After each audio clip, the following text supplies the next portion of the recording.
প্রিয় শিক্ষার্থীবৃন্দরা, আসসালামু আলাইকুম। আজকে তোমাদের সামনে নতুন একটা HTML নিয়ে আসছি, নতুন ট্যাগ ফর্ম শিখবো। আর তোমরা জানো আমার এই চ্যানেলে HTML ধারাবাহিকভাবে ক্লাস নেওয়া হয়, তোমাদের শেখাচ্ছি ধারাবাহিকভাবে। তো আজকে ক্লাস পার্ট 11 অর্থাৎ পার্ট 11। তো দেখো, এই HTML থেকে আমি নতুন ট্যাগ ফর্ম দ্বারা কিভাবে এই HTMLটা সমাধান করব সেটা তোমাদের আজকে শেখাবো। একটু মনোযোগ সহকারে ভাইকে সময় দাও। ভাই তোমাদের খুব সুন্দরভাবে এই HTMLটা করে দেখাচ্ছে, ঠিক আছে? এই টেবিলটা কিভাবে HTML করা যায় সেটা আমি তোমার সুন্দরভাবে করে দেখাচ্ছি। তো এই HTML এর নতুন কি ট্যাগ ফর্ম শিখবো। তো টেবিল আকার জানো তোমরা জানো তো অবশ্যই, কি বলতো প্রিয় শিক্ষার্থীবৃন্দরা, টেবিল আকার জানো তোমরা জানো TR বা TH TD। এবং দেখো এখানে ক্লোজপন বা রয়স্পনের ক্লাসগুলো আমরা বিগত ক্লাসগুলো করে আসছি।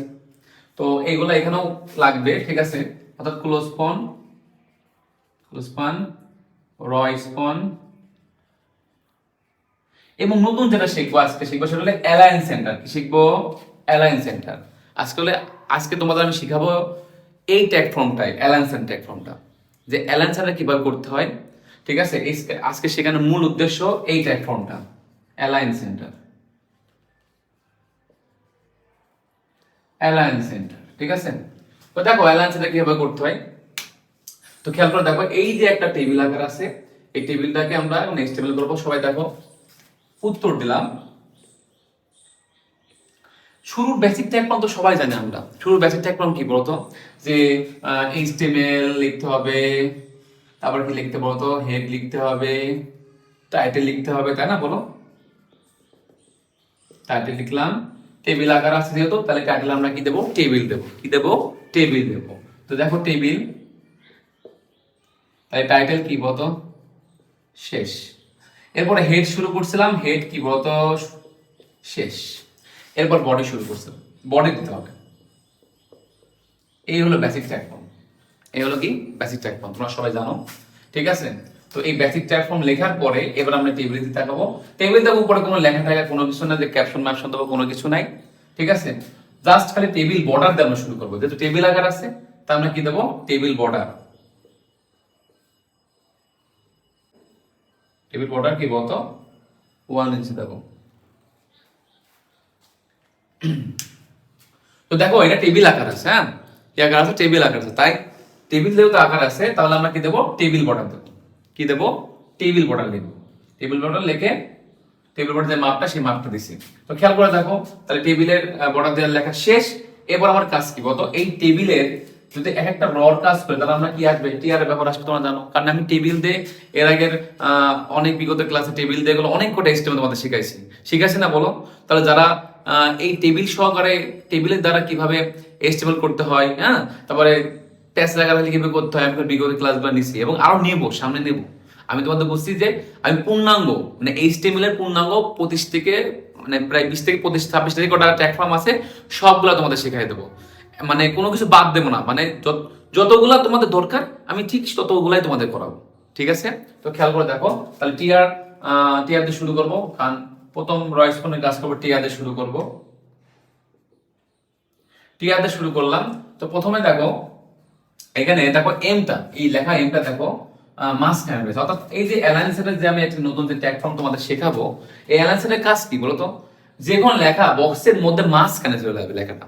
এই কর্নারে যাবে না, বাম যাবে, ডানে যাবে না, অর্থাৎ মাঝখানে লেখা লিখতে হবে। মাঝখানে লেখার ক্ষেত্রে অ্যালাইন সেটের ট্যাগ ফর্ম লিখতে হয়। তো যেহেতু এমটা লেখা, তবে এম লেখাটা এই বক্সের মধ্যে কি মাঝখানে আছে না? তো মাঝখানে খাওয়ার ক্ষেত্রে কি করবো? আমরা অ্যালাইন সেন্টার দেবো। তাহলে যেহেতু এটা টিআর দিয়ে শুরু করলাম, আর এগুলো সব কোনো হেডিং না, এখানে এই টিআইস এর ব্যাপারটা আসবে না। টিআর যখন শুরু করব, টিআর লেখা শেষ করার পর আমরা টিডি দিয়ে লিখবো। কারণ এই অ্যালাইন সেটের কাজ হলো এই এম লেখাটা বা এন লেখাটা মাঝখানে লিখতে হবে। জাস্ট টিডি লিখে কি বলতো, অ্যালাইন সেন্টার, এখানে সমান সমান দিই নাই, সেন্টার লেখার পরে অ্যালাইন সেন্টার লেখা শেষ। অ্যালাইন সেন্টার আকারে আছে কি বলতো? প্রিয় শিক্ষার্থীবৃন্দরা, আসলে দুর্ভাগ্যভাবে কারেন্ট চলে গেছে আর কি। এই জন্য ধরো আমি চাচ্ছি না ক্লাসটা স্টপ করতে। এই জন্য আমার রুমের দরজাটা খুলে, ঠিক আছে, প্রকৃতির যে আলো, ওই আলোর থেকে মানে ক্লাস নিতে যাচ্ছি। আমি ক্লাসটা স্টপ করতে চাচ্ছি না, যেহেতু তোমাদের শেখানো শুরু করছি। আমি ক্লাসটা ছাড়তে চাচ্ছি না, পুরোপুরি শেষ করতে চাচ্ছি। আমি দেখলাম, ভিডিওটা দেখলাম যে মোটামুটি আলো আছে, দেখা যাচ্ছে আর কি। বোঝা যাচ্ছে, এই জন্য আমি শেষ করতে যাচ্ছি না। তো তোমরা সবাই আমার ভাইয়ের সাথে থাকো এবং ভাইয়ের ক্লাসটা সঠিকভাবে সম্পূর্ণভাবে দেখো, তাহলে অবশ্যই তোমরা শিখতে পারবা। তো খেয়াল করে দেখো, আমরা অ্যালায়েন্স সেন্টার টিডি অ্যালায়েন্স সেন্টার লেখার পরে কি লিখবো আমরা? এম লিখবো। কি লিখবো? এম। এম লেখার পরে, কারণ এখানে এমটা মাঝখানে আছে, তারপর টিডি কি করবো বলতো? শেষ করবো। শেষ করছি। তাহলে অ্যান্সার লেখার পরে, তাহলে অ্যান্সার লিখে যখন আমি এমটা লিখলাম, তার মানে বোঝা যাচ্ছে যে এই বক্সের মাঝখানে এমটা আছে। কোথায় আছে? মাঝখানে।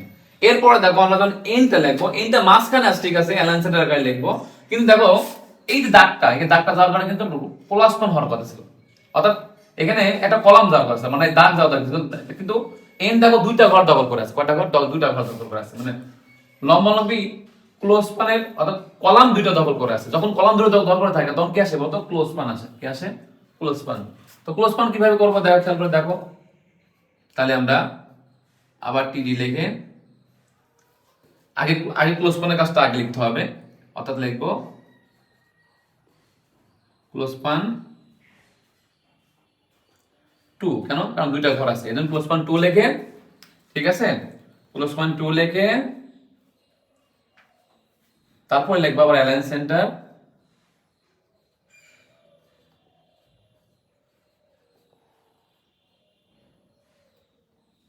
ইনভার্ট কমার মধ্যে আবদ্ধ করতে হবে। তো তারপরে কি লিখবো? তো শিশু চিহ্ন দেওয়ার পরে কি আছে এখানে? অ্যালায়েন্স কোনটা আছে? এম। কোনটা আছে? এম। M sorry N. এনটা লিখে টিডি লিখে শেষ করব। আশা করি তোমরা বুঝতে পারছো। অর্থাৎ অ্যালায়েন্সের কাছে একটু পরে লিখতে হবে, যদি ক্লোজ স্পান বা র স্পান যেটা আসে এটার কাজটা আগে লিখতে হবে, তারপর লিখতে হবে অ্যালায়েন্সটা। আশা করি তোমরা বুঝতে পারছো। তোমরা ভালো সবাই দেখতে পাচ্ছ তো? একটু একটু আলোর আপ ডাউন হয়ে গেছে না? বললাম না এই যে কারেন্ট চলে গেছে, এই জন্য তারপর আমরা ছাড়বো না, আমরা ক্লাস করেই যাব, ক্লাস করবোই আমরা ইনশাল্লাহ, ঠিক আছে। তারপর দেখো, তাহলে এই লাইনের কাজ শেষ, তাহলে টিয়ার শুরু টিয়ার শেষ, টিয়ার শুরু টিয়ার কি বলতো? শেষ। এবার আমরা নতুন আবার টিয়ার শুরু করবো। টিয়ার শুরু করবো, দেখো ও পি এই লেখাগুলা কি আছে? মাঝখানে আছে, তাহলে এই লাইনের কাজ আগে করবো, এটা অ্যালায়েন্স সেন্টারের কাজ আছে, তাহলে টিডি দিয়ে। আশা করি তোমরা বুঝতে পারছো প্রিয় শিক্ষার্থীবৃন্দরা, একটু মনোযোগ দাও। তাহলে টিডি লিখে সেম একইভাবে লিখবো অ্যালায়েন্স সেন্টার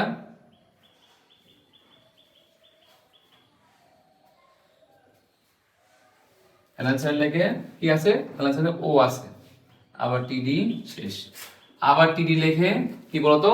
পি। এবার আমরা পি কাজ করবো, এটা অ্যালায়েন্স সেন্টারের কাজ আছে, সেম ভাবে লিখবো।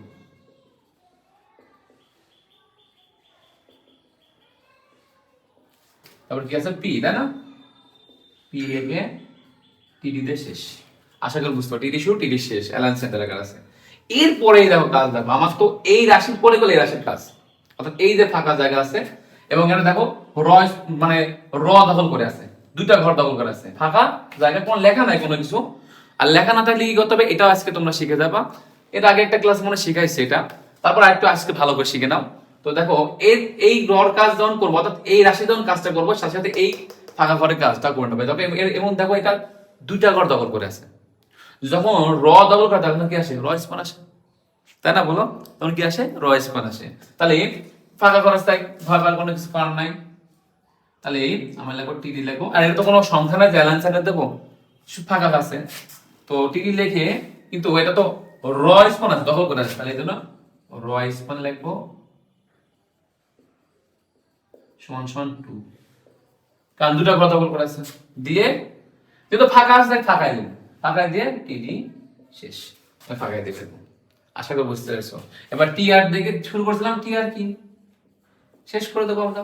তাহলে দেখো আমাদের এই রাশি দুটোর কাজ শেষ, আশা করি বুঝতে পারছো। তো আমরা দেখো সাইডে বাকিটুকু কাজ করি, বাকিটুকু কিভাবে শিখবো ভালো করে দেখো। একই রকম ভাবে কিউ আর আর এটার কাজও কি করবো? অ্যালায়েন্স সেন্টার আকারে আছে।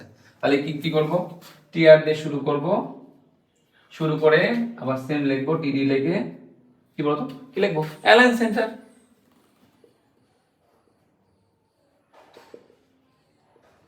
বুঝতে পারছো? অ্যালায়েন্স সেন্টার লিখলাম,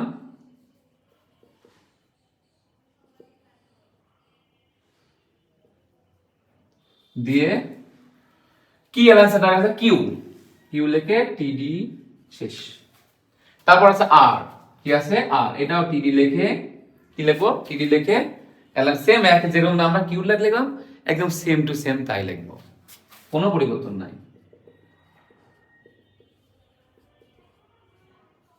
লিখে কি বলতো ইনভার্টেড কমা দিয়ে কি লিখবো, আর টিডি শেষ। তাহলে এই লাইনের কাজও শেষ। অনেকে মনে কোশ্চেন আসতে ভাইয়া যে আপনি বললেন শেষ, কিন্তু এখন তো ফাঁকা করা আছে এই পাশে।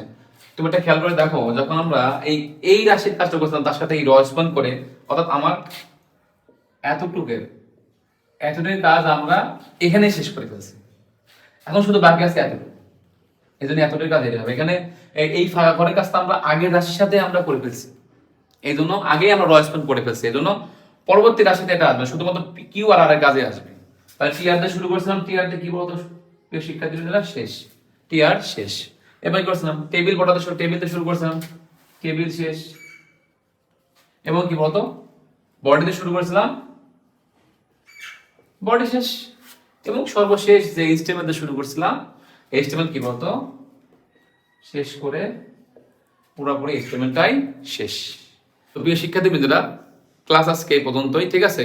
একটা জিনিস মনে রাখবা, আসলে অজুহাতের কোনো শেষ নাই, তাই না বলো? যদি অজুহাত না করো, যে কোনো উপায়ে যে কোনো সময়ে, অর্থাৎ নিজেকে তার সাথে মানিয়ে নিয়ে নিজের যে গোল থাকে, অর্থাৎ নিজের যে এইম থাকে, সেই কাজ করলেই, সেভাবে এগিয়ে গেলেই অবশ্যই কাজ খুব সহজভাবে করা যায়। তোমরা কি একটা জিনিস খেয়াল করে দেখছো, কারণ চলে গেছে মধ্যে, ক্লাসের মাঝখানে কারণ চলে গেছে, এটা আসলে কিছু করার নাই। তো এই ক্লাস কারণ চলে গেছে, তারপর ক্লাসগুলো আমরা বন্ধ করে নাই, বন্ধ করছি বলো? ক্লাস বন্ধ করে নাই, অর্থাৎ ক্লাস চলবে, ঠিক আছে? কোনো ক্লাস বাদ যাবে না। এভাবে তো তুমি পরিশ্রম করো, অর্থাৎ তুমি তো মনে জেদ করে যদি কোনো কিছু শেখার ইচ্ছা থাকে, বা মানে কোনো শিখবো, ভালো রেজাল্ট করবো, বা ভালো কিছু করবো, বা ভালো মানুষ হবো, যেটাই করো না কেন, যে চিন্তাই করো না কেন, জেদ করে করো না কেন, জেদ করে করো, তাহলে অবশ্যই তুমি ভালো কিছু করবা। তো আশা করি তোমরা বুঝতে পারছো এই ক্লাসটা খুব সুন্দরভাবে। নতুন আজকে ট্যাগ ফর্ম শিখলাম। তো সবাই ভালো থাকবা, সুস্থ থাকবা, ভাইয়ের জন্য দোয়া করবা, এবং এই চ্যানেলটা সাবস্ক্রাইব করে দিবা, ঠিক আছে? আল্লাহ হাফেজ।